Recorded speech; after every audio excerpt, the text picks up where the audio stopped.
Magandang umaga nga pala mga master. Bali, sayang ang init, nagbaklas-baklas na ako ng forma ngayon mga master. Ito yung mga formang nabaklas ko na para yung panggilid lang muna babaklasin natin mga master gawa. Yung pang ilalim natin ay bawal pa natin baklasin yan mga 2 linggo siguro mga master kasi hindi na init dito. Kailangan kasi mainitan yan mga master para sure na hindi nabababa talaga kasi basa pa loob niyan mga master pag binaklas natin. Bali yan mga master, nabaklas ko na yun dito. Yan mga master, yung biga natin. Yan. Yan, kung nakikita nyo to mga master ay pinapalitan ko yung bakal niyan para mapupunta dito yung hagdanan. Papunta doon para may access siya dito sa labas pakyat. Bago doon sa may bintana niyan, sliding door yan mga master.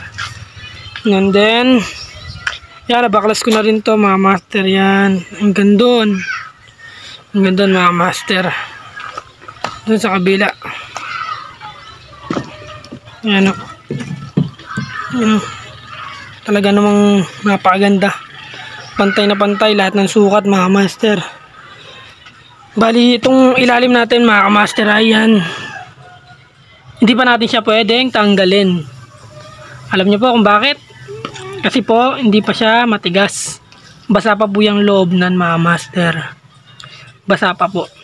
Kailangan po nating patagalin siya ng mga 2 linggo mga master gawa. Hindi na init dito sa lugar na to. Tagbagyo ngayon kasi mga master eh. Yan. Yan. Mga master, bawal pa natin tanggalin yung mga tukod na to. Yan. Bawal pa natin tanggalin yung mga tukod mga master. Yan.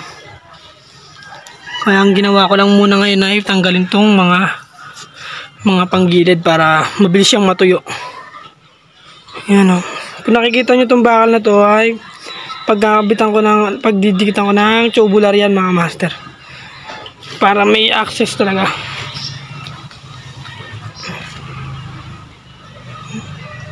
Kitang-kita nyo naman mga master o.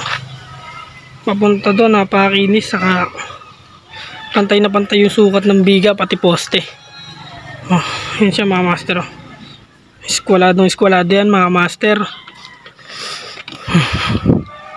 Yan mga master. Yung sisinsiling ko papuntang hagdanan mga master.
Bali yan mga master, tapos ko na sinsilin ng pagkakabitan ng hagdanan natin kasi kaya hindi ko naabangan siya ng bakal gawa.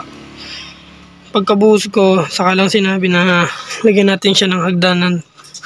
Kaya hindi ko na siya naabangan ng bakal mga master. Kaya nasinsil ko na, ikakawit ko na lang siya dyan o kaya i-welding ko na lang. Welding machine naman tayo mga master eh. Tapos yan, yung forma, nabaklas ko na. Lahat yan, nabaklas ko na mga master. Eskwalado yan o.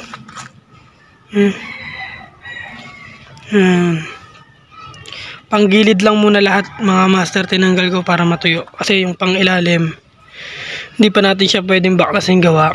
Mga 2 linggo bago baklasin kasi wala namang init dito mga master. Walang init pa, gawa ng bagyo. Kaya hindi natin basta-basta pwedeng tanggalin, baka gumuho siya mga master. Oh. Yun siya mga master. Bawal pa natin siya tanggalin dyan.